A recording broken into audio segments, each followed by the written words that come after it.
A gleeful crowd cheered and whooped as fire destroyed the old Palace of Westminster.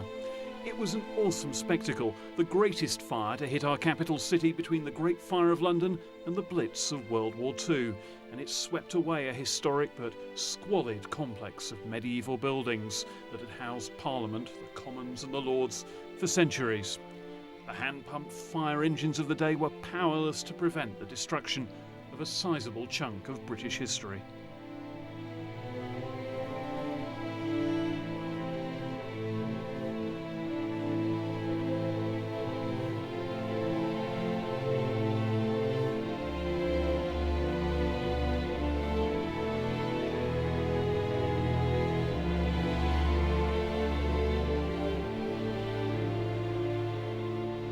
This is the story of how accident and incompetence succeeded where Guy Fawkes had failed, and how thousands of people, huge crowds, gathered to watch as the centuries-old seat of the British Parliament burned down.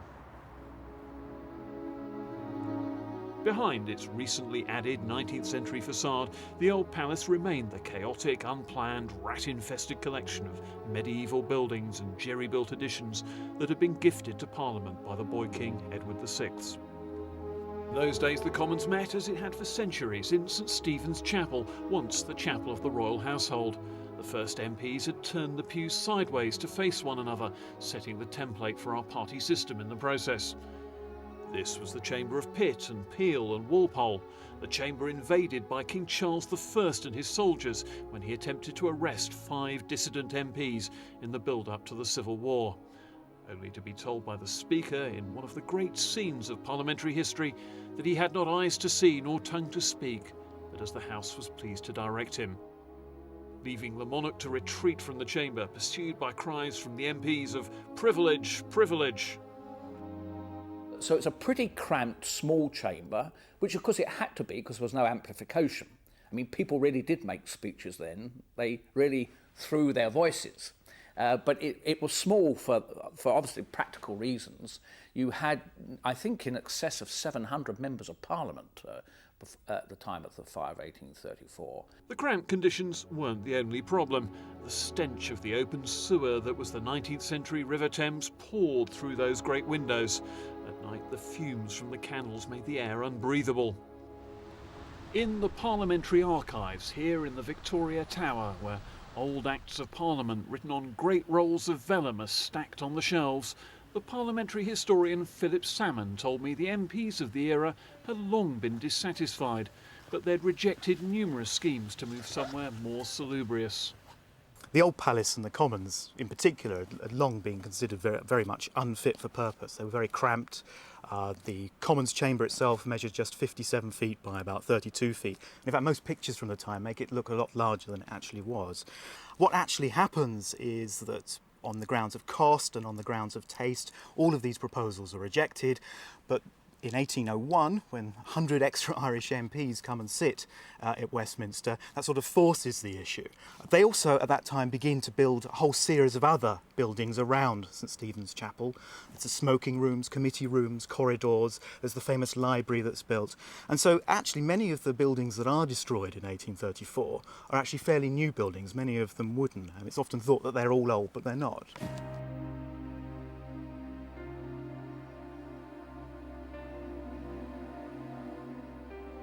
The fire was caused by a decision to declutter. Vast quantities of old tally sticks were taking up valuable space, and it was decided to get rid of them.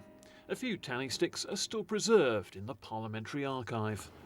Well, Caroline, these are what started all. These are these mysterious Exchequer tally sticks. What exactly are they? Right, well, the Exchequer was the medieval finance office which was on site at Westminster for many centuries. And the way that tallies worked they were a way of identifying debts that were owed to the government. So let's just have a look at them. Gloves on here. Make sure we don't damage them in any way when we handle them. So what have we got? Right, so a tally is a piece of hazelwood or boxwood that's been shaped into a rectangle, and then notches would be marked onto the side of the stick to indicate the amount of money that was owed to the government. And you can see a few little notches there. And then the tally would be split down the middle, leaving a little stalk at this end, and the smaller part would be kept by the Exchequer office, and the larger part here would be given to the debtor. And when the debt was paid and the money came back to Westminster, this part of the tally would be sent with it, and it would be matched up, tallied up, an expression we still use today, with the smaller piece. And because the indented carved bit had been split down the middle, it was a unique way of showing that this hadn't been forged in any way. This is the equivalent of the Inland Revenue database today, in effect. Pretty much. Yes, exactly. It was a record of all the debts that were owed to the government and that had been paid. And when the fire came, there were, even though these were out of use by that time, there were cartloads of these. There were 2 large cartloads of these left over. The Exchequer had been abolished in 1826, but there was still an accumulation of these sticks left at Westminster. So lots and lots of old, dry wood. Yes, perfect firewood, in fact. the perfect fire hazard. And Exactly. It was decided to burn them. Mr. Webley, the Clerk of Works, decided that the neighbours would be upset if they were simply heaped in Old Palace Yard and set on fire.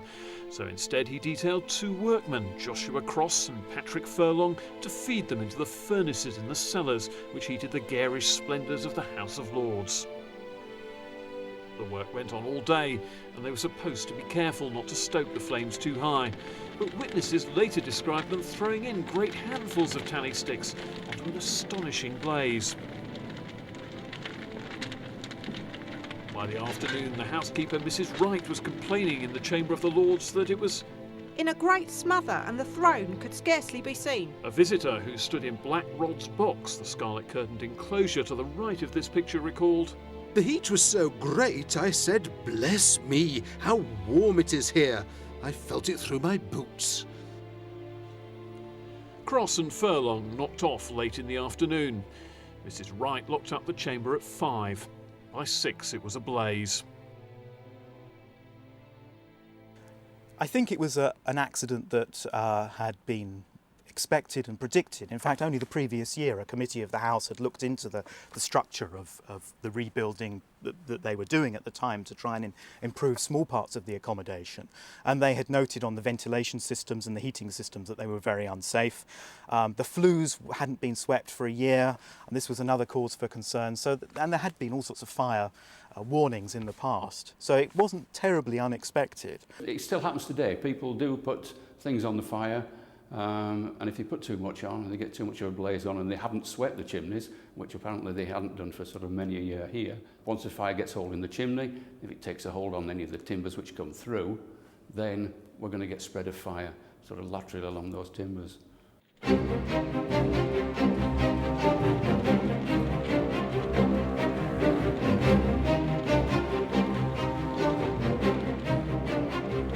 One witness very close to the action was Francis Rickman, whose father was the assistant clerk to the Commons. The family lived in a house in the palace complex adjoining Westminster Hall. Papa at first thought it could be got under, but soon it fearfully grew and we had little doubt the whole would catch. Then the flames burst from the House of Commons windows, and sooner than I could believe, the interior of that was destroyed. Red smoke rises from the quadrangle, and the open Houses of Commons arches, ruined like Fountains Abbey, are filled with an orange light. Nearly the whole of the south end of the Speakers is destroyed. As word spread, it seemed that every artist and diarist in London hurried to Westminster to join the throng who were enjoying the spectacle. The crowd was rather pleased than otherwise, hewed and whistled when the breeze came, as if to encourage it. There's a flare-up for the House of Lords, a judgment for the Poor Law Bill. There go their acts. Such exclamations seemed to be the prevailing ones. A man sorry I did not anywhere see. Many of the ministers were on the spot. Melbourne, Palmerston, Althorpe, Auckland, Hobhouse, all standing like stuck pigs without attempting to do anything to prevent the confusion and mismanagement, which was great. The very mob seemed to care little for the destruction of the other buildings, on which they vented their low and reckless jests. But the feeling of anxiety was almost universal for the preservation of the noble hall.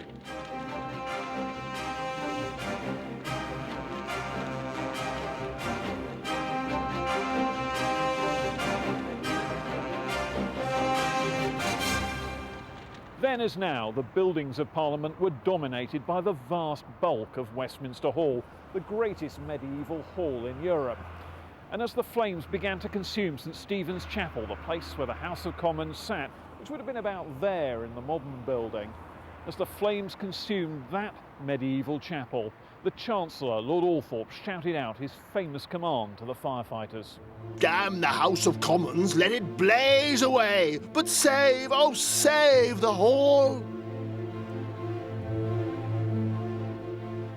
And at his command, swarms of firefighters climbed the walls of Westminster Hall, far better loved than the House of Commons, to soak the great medieval timbers which supported the vast sweep of its roof against the approaching flames.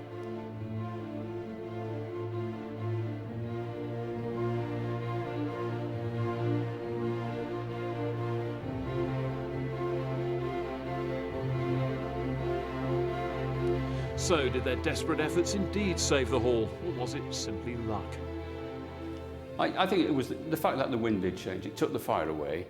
The amount of combustible materials that were in there were probably very limited as well, apart from the roof. They were very fortunate. I've seen the pictures of sort of ladders going up all over, sort of no disregard to any health and safety laws or anything like that. People perched everywhere, sort of getting this water about. And it probably helped to save the building as it was.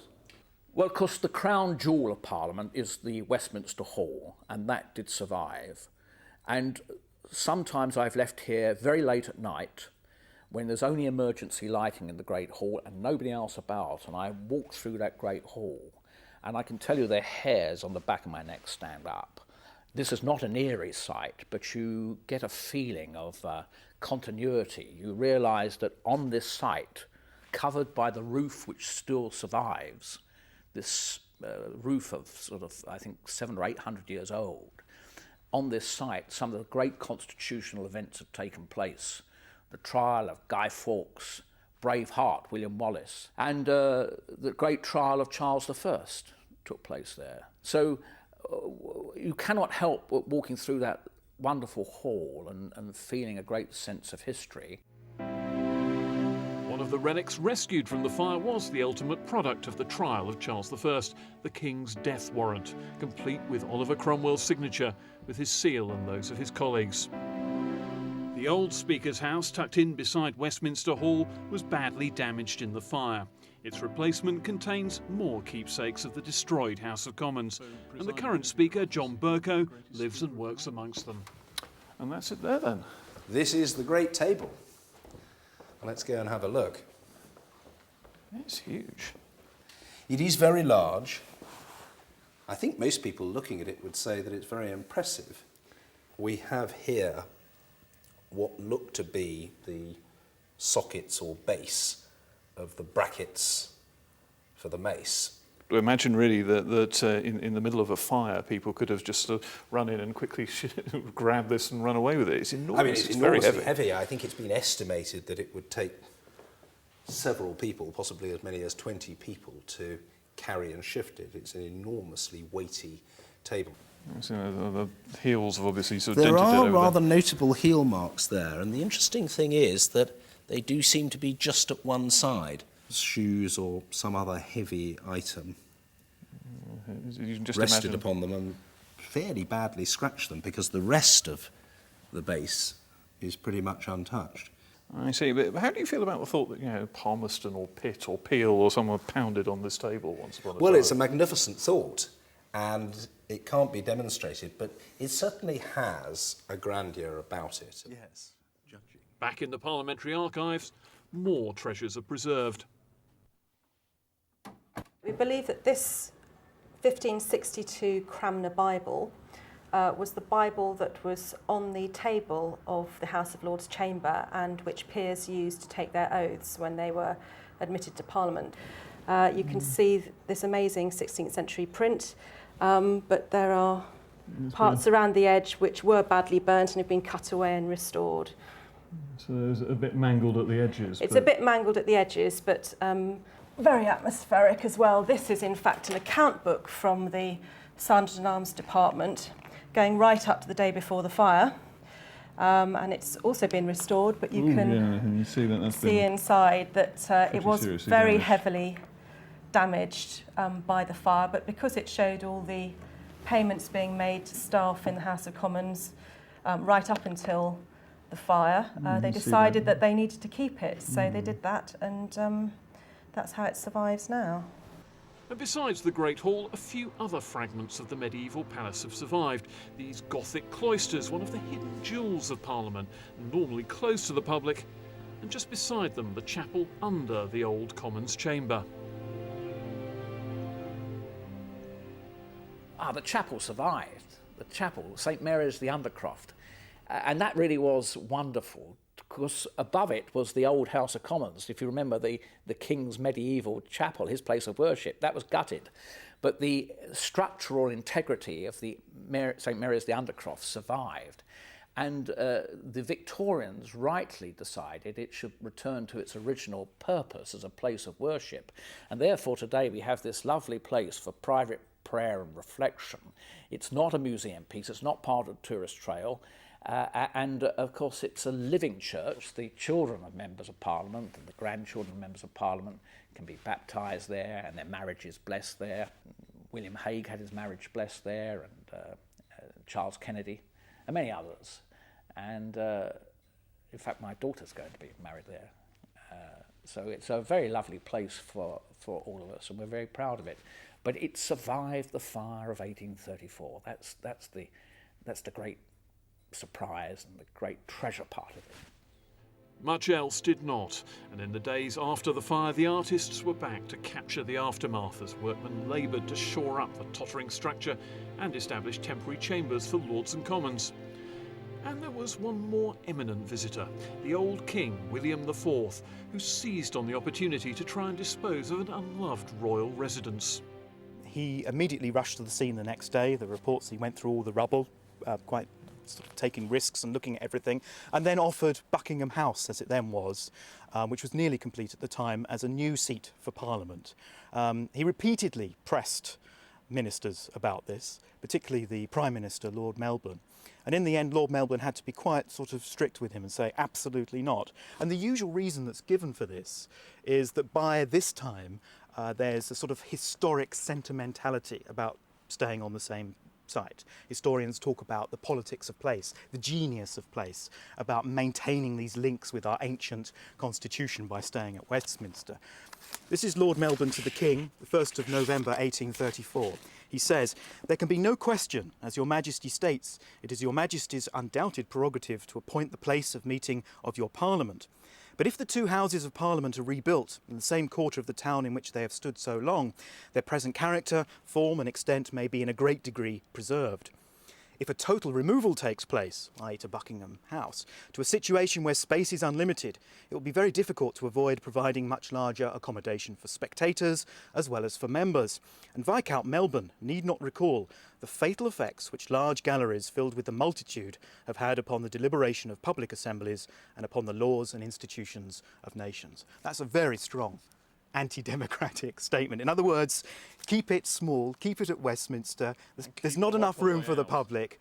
Keep the chamber small. I mean, if they had moved to Buckingham House, all the MPs could have been accommodated, making, of course, absenteeism far less acceptable. Public access would have been unrestricted, and maybe a very different style of politics would have emerged and given a different shape to the type of politics we have today. Instead, it was decided to hold a competition to design a new Palace of Westminster, and the rival proposals flooded in.